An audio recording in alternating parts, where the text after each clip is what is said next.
Aluma Capital, celebrating a decade of trust, investing in your future. Dit is tyd vir volgens grantbesprekings en Christel Cornelissen sluit volgend by ons aan. Goeiemôre Christel. Dag sy kollegas. Christel, ons begin sommer vanoggend met John Slope. Ja, en jy's so mooi en rooi. Dit is baie gevaarlik. Lyk my bietjie soos John Slope op die regbank, nee.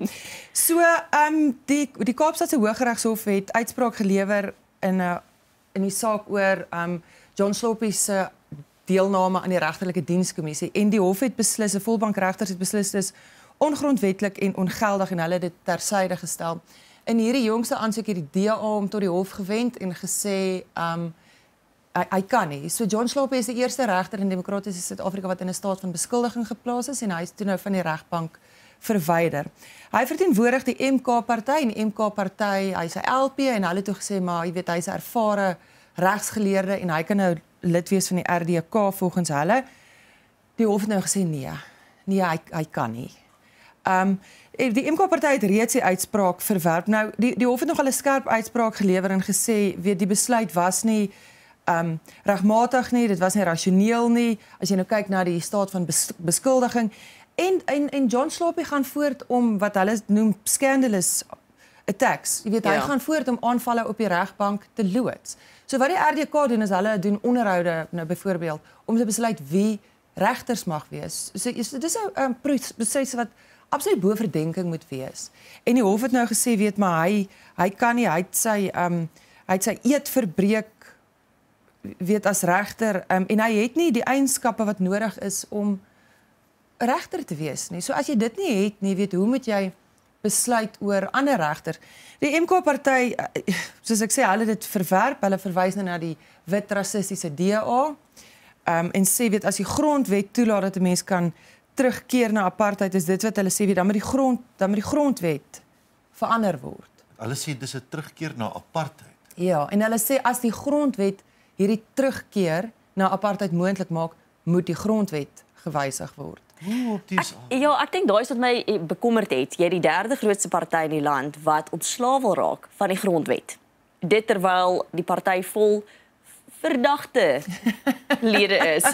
En wat 'n belediging vir almal wat swaar gekry het onder apartheid om te sê hierdie besluit deur 'n regsbank is apartheid. Van vooraf weer. Apartheid was soveel erger en soveel meer boos. Hoe kan jy dit afmaak? Hoe kan jy so min respek hê vir mense wat daaronder moes ly? En dis 'n party wat veronderstel is mense wat oënskynlik swaar gekry het onder apartheid te verteenwoordig.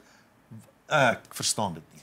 Dis moeilik om te verstaan. Mens kry die gevoel dat bepaalde mense hulle eie belange dien. Hulle kyk nie na die groter prentjie nie. En ek dink dis hoekom ons jaloers moet waak oor ons regbank. En as ons tot die howe moet wend, is dit dan wat ons moet doen. Ons kan nie net sê omdat ons nie en ons weet gewone mense moet dit ook doen. As ons nie hou van 'n hofuitspraak nie, moet ons nie die regbank aanval nie. Ja.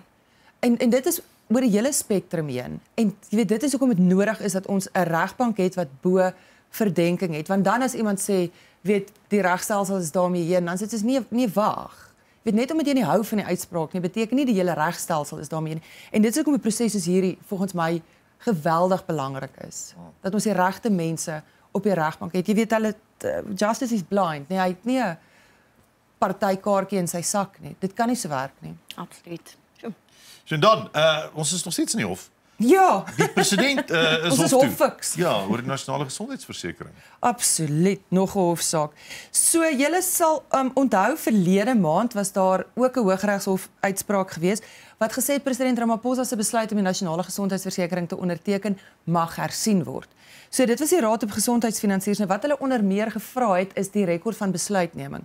So hulle wil weet wat is die denkproses wat die president gevolg het om te besluit yes, ek gaan hierdie onderteken. Die politici hou baie van die woorde applying my mind. So ja, so nou wil ons weet wat was hierdie proses wat in jou mind aangegaan het voor jy dit onderteken het.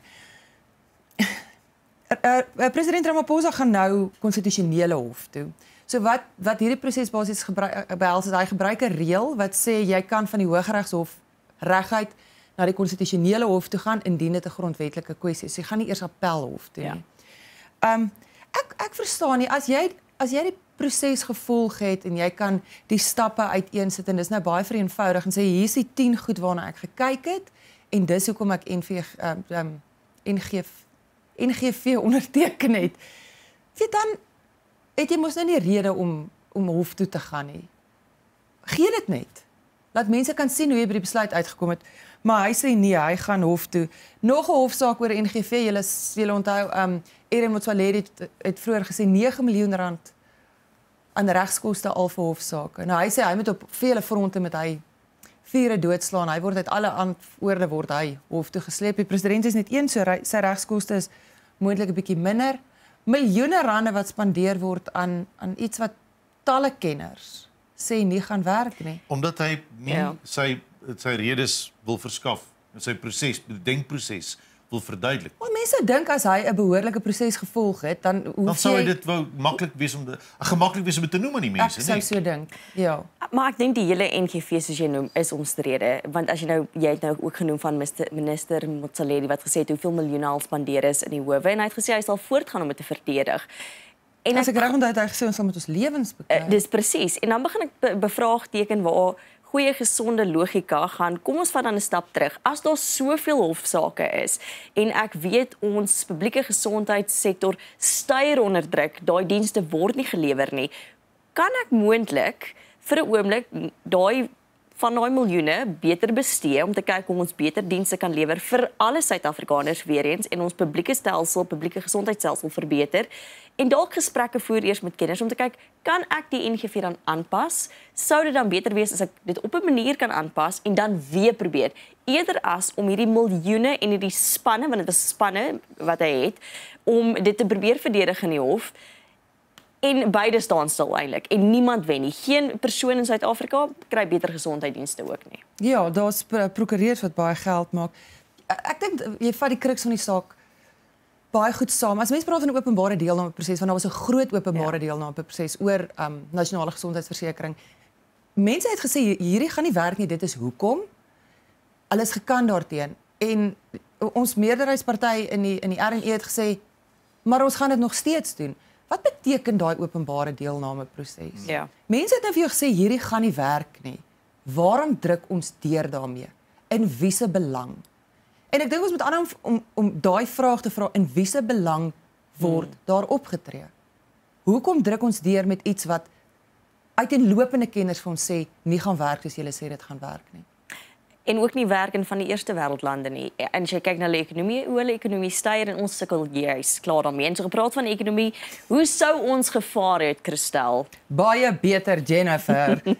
Hierdie sluit my aan by NGV. Dit is oor die ekonomie en mense wat sê die beleid wat nou in plek is nie besig om die ekonomie te laat groei nie. Dis dieselfde beginsel as met NGV. Mense sê vir jou, kundiges sê vir jou, hierdie is nie besig om te werk nie. Waarom druk jy deur op hierdie koers? Ja. Hierso is Investec wat sê as ons ekonomie gegroei het met die koers wat die land gereeld tot 2008 behaal het, dan kon die ekonomie verlede jaar byna 40% groter gewees het. Sure. Dit is baie groter. Ja. So wat hulle sê is ons kon 'n derde minder werklose Suid-Afrikaners gehad het. Ons kan nie die koek aanhou verdeel nie. Ons moet die koek groter maak. En ek dink in leuke terme is dit presies wat hulle hier vir ons sê is ons sê ons kan die koek verdeel, maar daar's so baie wat reeds by die koek eet. Ons moet die koek groter maak. En die beleid tot dusver het dit nie reg gekry nie en ek dink dit is wat mense hier uit moet neem is hulle sê ons kort 'n meer pragmatiese benadering tot die ekonomie. En jy weet dit mense met elke keer terugkom by die vraag is wie baat by die huidige traject? Dit is nie die miljoene Suid-Afrikaners wat werkloos is nie. Waarom wil ons nie die koek groter maak nie? Wie baat by die klein koek? Weet ons het gepraat oor openbare deelname. Ons moet begin luister wanneer mense praat en ek dink dis die lesse wat ook in die parlement geleer is met die begroting. Weet ons is gewoon daaraan een party het gesê dit is wat gaan gebeur en dit het so gebeur. En nou ek dink stadig maar seker gaan daar hopelik 'n besef kom dat ons nie al die antwoorde het nie. Ja. Weet en ek gebruik ons weer eens ligweg. Daar is mense wat ons dalk kan help en sê maar miskien werk hierdie nie. En kan julle dink hoe ons land kan lyk as 'n derde mense minder werkloos is. Weet, dis vir niemand lekker om iemand by 'n verkeerslig te sien. Nee. Bedel, jy weet, of mense wat sukkel om liggaam en siel aan mekaar te hou. Daar's net hardkoppigheid. Daar's hardkoppigheid en Ja, dis 'n baie goeie beskrywing. Daar's hardkoppigheid om enigstens te luister na enige advies. En ons kyk sien dit in die welsynskrisis in Gauteng ook. Dis nie 'n krisis wat van gister af kom nie. Dis nou al 'n lang besigheid. Ons praat nou al vir meer as 'n jaar oor hoe welsynsorganisasies toemaak as omdat hulle welsynsorganisasies wat desperate werk verrig wat moet toemaak omdat hulle eenvoudig nie die befondsing het nie. Namens die staat, né? Weet hulle lewer hierdie dienste basies namens die staat en dis hoekom hulle veronderstel is om geld by die staat te kry. Baie van hulle in Gauteng sê en my het hulle net eenvoudig nie geld gekry nie. Hierso moet die Departement van Maatskaplike Ontwikkeling 102 miljoen rand van sy begroting moet hy teruggee aan die nasionale tesourie omdat hy dit nie spandeer het nie. Hoe sê jy vir 'n organisasie wat jou werk doen, wat die kwesbaarste mense in die samelewing bedien?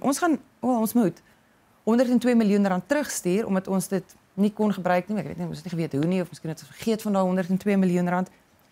Maar jy het nie verlede my jou subsidie gekry nie. Omdat jy te useless was om daai geld te gee aan mense wat dit regtig nodig het. Dis die basiese beginsel. Useless, dis useless.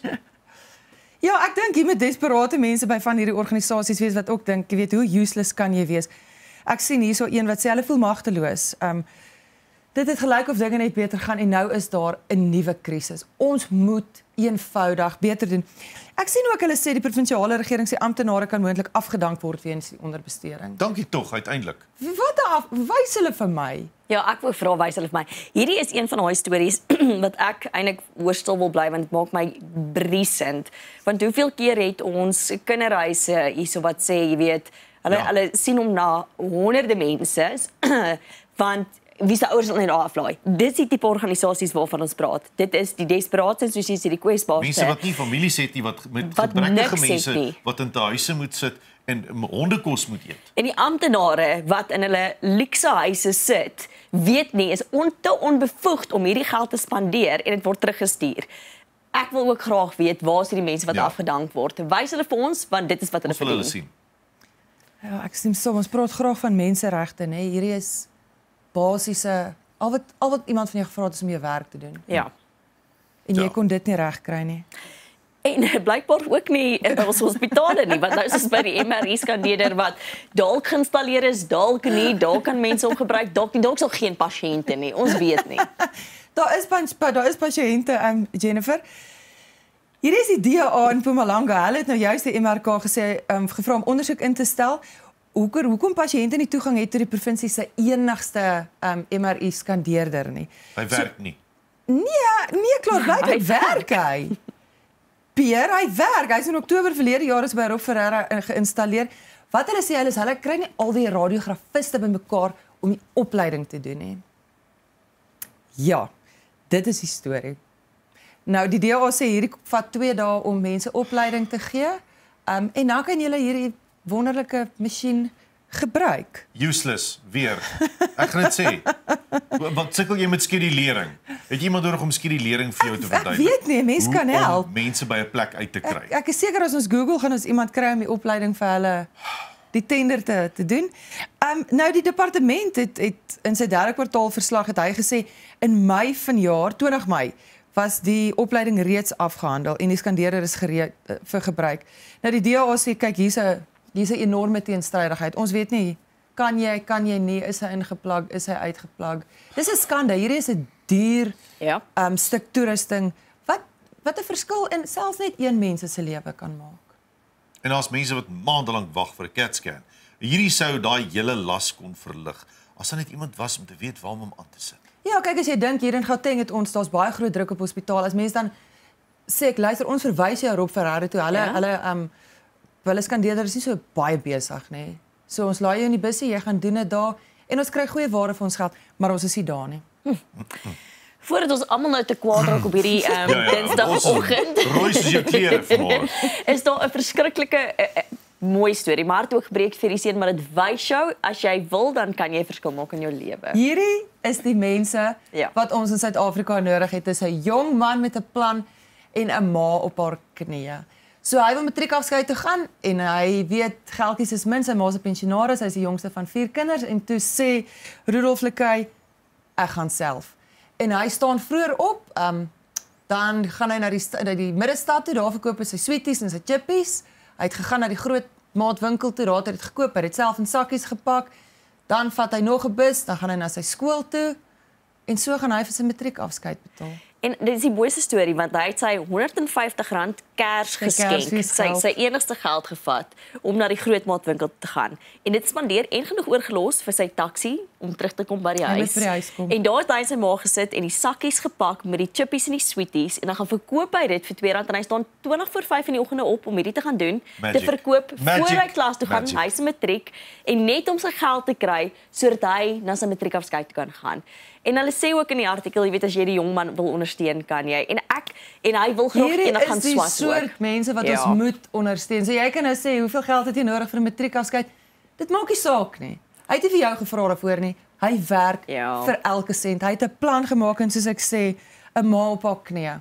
Hoopelik is hy volgende jaar by universiteit, word 'n wonderlike sakeman. Ek hoop ons sien nog baie van Rudolf McKay. Hoop hy maak 'n verskil in die res van ons lewens ook, soos hy in sy eie maak. Absoluut. Sjoe. Kristal, baie dankie vir die saamgesels vanoggend. Dankie julle. Dis Kristal Cornelissen, bly skakel net hierna gaan ons voort. Aluma Capital, celebrating a decade of trust, investing in your future.